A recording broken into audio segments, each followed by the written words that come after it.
Well, that was unexpected. The Los Angeles Clippers just lost in the second round. Yes, the second round of the NBA playoffs after losing to the Denver Nuggets, who came back from a 3-1 deficit for the second playoff series in a row. For a team with championship aspirations and championship expectations, many people are left to question, where does a team go from here? This was a team that many people thought were the favorite to win the title, myself included. I picked the Clippers to win the NBA Finals before the season started. Throughout the regular season, I still had them as my favorite, and even going into the playoffs, after the first round, when they were up 3-1 against Denver, I still thought they were going to go all the way and win the title. But for whatever reason, they couldn't get it done, and now with both of their stars available to enter free agency after next season, the clock is on, and they're going to have to find a way to get them over the hump and bring this team to the next level, because they were supposed to be a contender this year, and they just fell short of their goal. Welcome back, everybody, and after that long-winded intro, it's Courtside TV, and today we're going to be talking about the Los Angeles Clippers. After winning the championship and Finals MVP last season, Kawhi Leonard definitely let some people down this year with his playoff performance. For a guy who has been so lauded for being clutch and being a great playoff performer and, having just that skill that allows him to be so successful, he's got 2 Finals MVPs, 2 titles on 2 different teams, and many people were expecting him to go for his third.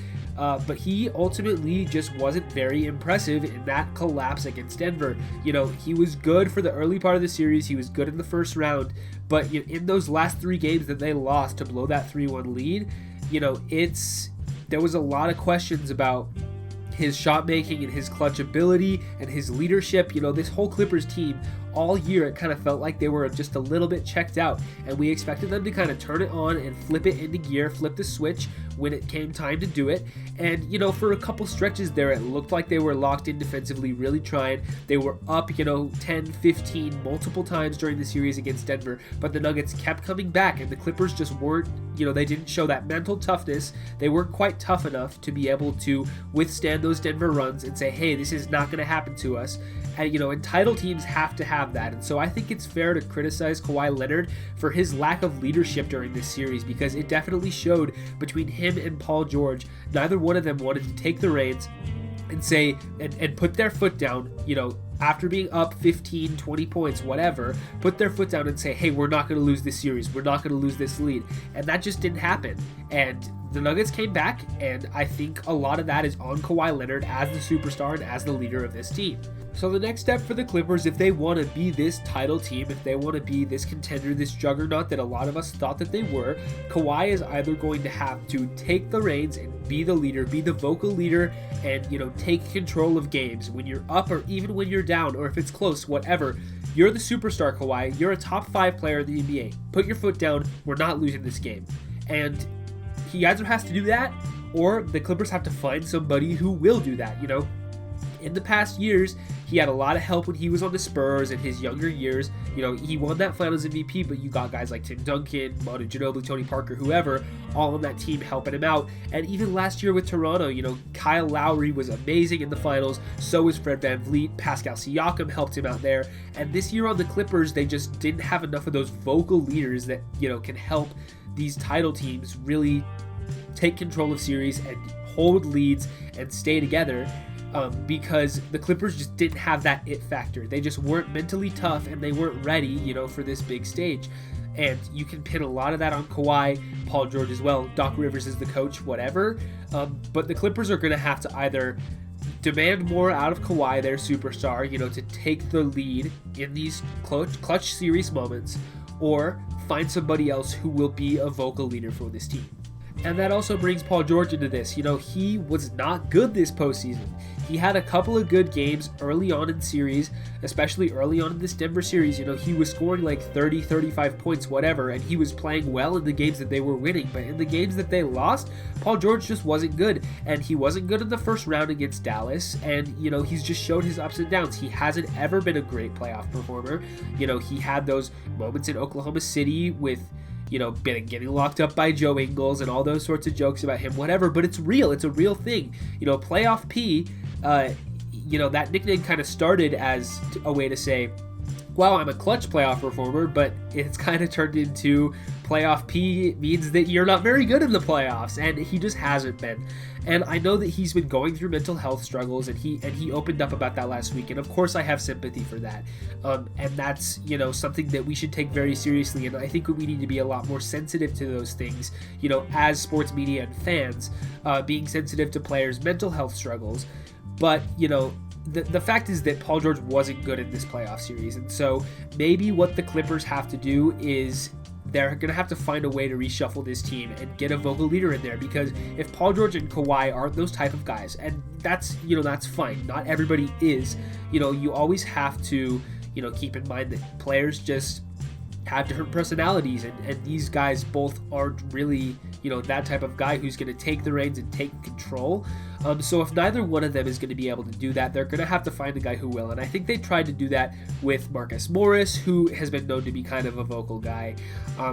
But really, they don't really have anybody else on this team who will step up like that. Maybe Montrezl Harrell, whatever. But they just got to figure out somebody who can really take control and take control of these clutch situations in games, because neither of those stars are going to do that. So maybe that involves finding a trade for Paul George, because he hasn't been so good in the playoffs. They can find, either trade him for another star or for some smaller maybe players who are not as good, but maybe round out the depth of this team and fit a little bit better around Kawhi. Potentially there would be a deal to be done there, or they just have to find somebody via a trade for one of their other players, Patrick Beverley, Marcus Morris, Lou Williams, Zubats, whoever. They gotta shake things up, because what the Clippers are missing is that fire and that intensity, and they just weren't together all year. And if Kawhi and Paul George aren't going to be those vocal leaders, they're going to do this load management thing, play 65 games, whatever, take a lot of nights off. This Clippers team is not going to reach their ceiling. They just didn't peak at the right time, and so maybe it will just be another year of them coming back, running this team back again, and maybe just another year of them all together with a little bit more cohesion and chemistry. That will fix their problems, who knows? But I think that Steve Ballmer will be very motivated to make some significant changes within the team structure, because right now, they've had a lot of struggles, especially in this postseason, and so they have a lot of questions left unanswered right now. So those are the Clippers' 2 stars, and then beyond that, they've got, this amalgamation of really great defensive wings, good 6 men off the bench, guys who can shoot, make shots, and they're deep. They have a lot of guys who can play and fill minutes for them, and that's one of the reasons why I thought they were going to be so good. But they kind of ran into a couple of issues in the playoffs. Lou Williams and Montrezl Harrell both kind of got exploited on defense by Denver. There was a lot of weird stuff going on with that. And then you've got Patrick Beverley, Marcus Morris. Marcus Morris is a free agent going into this offseason. So is Montrezl Harrell. They're going to have to find a way to keep those 2 guys, because the Clippers don't have any draft picks. They traded all of them for Paul George. And so they're going to have to find a way to re-sign both of those guys, keep their talent in-house, because they just don't have any other avenues to acquire players, and so they can't really let these guys walk out the door. So I would anticipate a new deal for Montrezl Harrell and for Marcus Morris. Not sure how much you'll have to pay for either of those guys. Trez wasn't great in this series. He might have tanked his value a little bit, showing how teams can kind of scheme him off the floor a little bit. But we'll have to see how that goes. We have no idea what the offseason is going to look like with the salary cap and everything. Those are questions for later. But they're going to have to find a way to re-sign Trez and Morris.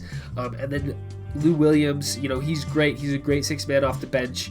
He's a great scorer, all of that stuff. Patrick Beverley, good defensive guard, plays hard. He's a vocal leader, one of those guys.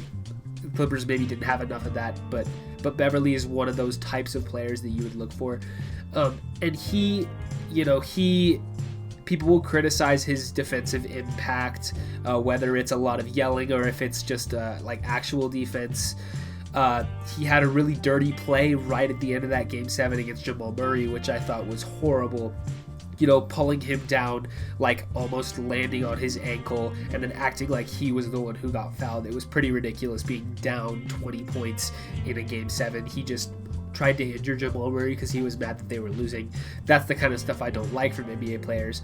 But regardless, Maybe trading Patrick Beverley for some other pieces. Lou Williams maybe trading for some picks that they could use to upgrade the team somehow.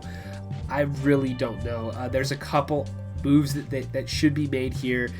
But these 4 guys, this is really like the top end of the Clippers rotation with these 4 as well as George and Leonard. And so these guys are all, relatively safe. 2 of them are free agents, but I wouldn't be surprised if the Clippers explored trading some of these guys away in order to either get picks that they can use to upgrade the team or just reshuffling this roster, getting guys that maybe fit a little bit better. There's a lot of things you could potentially do. Jerry West is smart. He's a really smart guy. He's had a great record as a GM, great track record as a GM, so he'll be able to find something to do.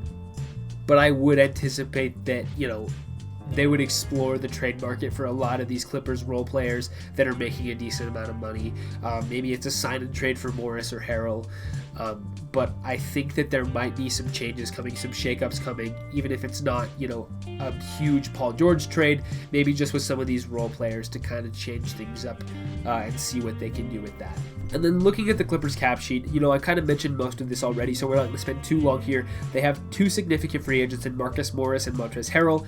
Harrell is set to get a pretty significant raise on his $6 million salary. He'll get somewhere around $15 to $20 million a season, 15 to 18, somewhere in that range. That's just my best guess. I'm not sure what the salary cap is going to look like, what free agency will be like. Nobody really knows that yet. The NBA has not set, a salary cap number or whatever. They're trying to figure out how their numbers look because they will definitely be impacted by COVID. But we'll have to see what happens there. Marcus Morris, again, he's a veteran. He probably won't make another $15 million, but somewhere in the $10 million a season range-ish. If they want to lock him up for a couple more years, that would be okay. Also, I would not be mad at a sign and trade for either of those 2 players to potentially bring in somebody else or picks. That's, those things materialize pretty quickly, so we can't really predict what that's going to look like right now, but maybe there will be a sign and trade for Harrell or Morris. And then past that, Patrick Patterson, Reggie Jackson, JaMychal Green has a player option. JaMychal Green played. He was pretty significant. I would assume that he would take that player option. I think that that's about what he'll get on the open market, probably more than he would get on the open market, especially with the uncertainty with the cap. So I think about $5 million for JaMychal Green is probably fair. I think he would take that player option. Patrick Patterson played a little bit, maybe another 1-year minimum. They don't really care. Reggie Jackson also played. If he wants to come back for a minimum deal, that's fine. Beyond that, nothing really significant. After that, they've got Amir Coffey, who actually played a little bit, not really in the postseason, but he did get a couple minutes in the bubble. He is on a 2-way deal. Maybe they'll decide to bring him up. He's young, developing. That might be something. And then really, I don't really know what the avenues are for this team to improve their roster. Potentially just something I can see is Landry Shamet being used as a throw-in if they were going big fish hunting. Landry Shamet basically has the same amount of value as like a first-round pick-ish. He's a nice young player. Could potentially be worth something on a low salary number. Good shooter. Could potentially be, something that other teams would like to get. If the Clippers were going to swing a big trade, he would be a throw-in. And then, Rodney McGruder is a guy who could be used to, trade away for somebody else in that lower mid-salary range to get another piece, because McGruder didn't really play much, so maybe they could use, a couple second-round picks attached to him, Landry Shamet attached to him, whatever, to bring in somebody else who can be an impact player off the bench. And then, you have these movable salaries at the top of the roster. Like I mentioned, Patrick Beverley, Lou Williams, even Ivica Zubac could potentially all be dealt this offseason in an attempt to upgrade the team. So really the Clippers have one more year to get it together, because with both of their stars approaching free agency, they've got that 1 year left on their deal plus a player option for the following season. So, this could be the last year of Kawhi and Paul George in LA if things go horribly wrong. So the Clippers, they're on the clock here. They have traded all of their first-round picks away. They can no longer trade a first-round pick until like 2028. They have nothing left. Their cupboards are bare. And so they're going to have to get creative in order to find ways to get this team over the hump. And maybe it is just running it back, seeing what they can do. They have a good roster. This season was kind of weird with the bubble and everything. They kind of flamed out in a really strange way against Denver. Maybe just another year of experience, cohesion, everybody together gets them over the hump and gets them to the next level. Obviously, they were a title contender this last season. I thought they were going to be really good. They are a really great team on paper. I think we just missed the whole load management and cohesion and just togetherness aspect, which left the Clippers a little bit short. But I still think that they are good enough to win the title if they're able to come back and work well as a team and figure out some of their issues, because some of their issues are not, roster based. They're kind of off the court, mental based sort of things. And so these are issues that can be fixed. And so maybe it is just running it back. But I would expect them to be aggressive in looking for anything that they can do to upgrade this team, because they know that they're on the clock. And Steve Ballmer has shown that he's been a good owner so far, and he's willing to spend and go hard into looking for ways to upgrade. So they're going to be looking for things to do. And a lot of people have called Doc Rivers' job into question, as he has, now blown 3-1 leads as a coach, multiple 3-2 leads as well. He hasn't, shown the ability to make adjustments late in playoff series. I don't think it's super fair to pin a lot of these things on him. Obviously he deserves part of the criticism. He's the coach of the team.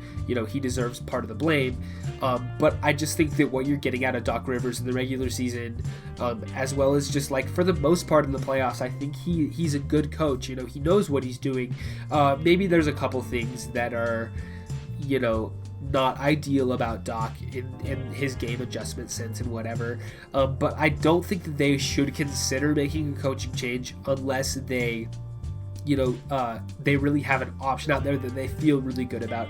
I'll compare this to the Dwayne Casey Raptors situation. And I know that Casey did end up getting fired because the Raptors were a good team with Dwayne Casey. He won the Coach of the year before he was fired. They were obviously very good, but they were lacking something. And it's similar to also Mark Jackson with Steve Kerr. And I know that both of those guys ended up getting let go, and then the next coach took them over the hump. So maybe those are bad comparisons. But for Doc, I just don't think the Clippers will move on from him unless they're very certain that whoever they could hire next would be for certain a better option. Because the Warriors were sure about Steve Kerr at that time. The Raptors were sure about Nick Nurse, and both of those guys ended up working out. But what happens if the Clippers, get rid of Doc and bring in somebody who doesn't know what they're doing? So they would have to be very sure that whoever they bring in would be an upgrade. And so I am with it as long as they believe that whoever the next coach would be an upgrade over Doc. I'm not sure how many of those guys are out there, and if not, I think it's just best to play it safe. And so I think Doc's job should be safe this offseason. If it was me, I would not fire him. And I think that there was a couple quotes out there saying that Doc Rivers' job is safe. And we'll have to see how that all plays out. But I don't anticipate a coaching change this offseason. But at least that's always an option, and maybe it might be necessary depending on how you look at things. But that's basically my thoughts on the Clippers, man. A team that I thought was the best team in the NBA, the favorite to win the title preseason, ultimately lost in the second round to the Nuggets. And so they've got a lot of questions to answer this offseason. Maybe there's a big change coming with a Paul George trade. That's always a possibility. Or maybe it's some smaller moves around the margins. Or maybe it's just running it back with this core and just saying, hey, we fell short, but we're motivated and we're all together and we're ready to win. So there's a couple different ways they can go here. I think that, they will be aggressive in trying to upgrade the team, but we have to recognize that their resources are limited here. They don't have any more picks to trade, and so it might be a little bit of a quiet offseason for the Clippers, but we'll have to see what they do. Even if they do run this team back, I still think they are contenders, but they're going to have to, maybe not load manage as much, get together during the regular season, be cohesive, be together, and be ready to compete and win the title. And that's really what I think it's going to come down to for the Clippers, and whether or not Paul George and Kawhi Leonard can provide that as leaders of the team, they will have to show that, and we'll have to find that out. So that's going to be it for today's video on the Los Angeles Clippers. Hope you all enjoyed it, and we'll be back next time. I will be talking about Toronto. We'll go over the Raptors and what their offseason looks like, and what their plans are with a lot of free agents up in the air, but they have a lot of cap space. So I'm excited to talk about Toronto. I think they have one of the most interesting offseasons in the NBA coming up. So that's going to be it for my video on the Clippers, and I'll see y'all within the next couple days with a Raptors preview.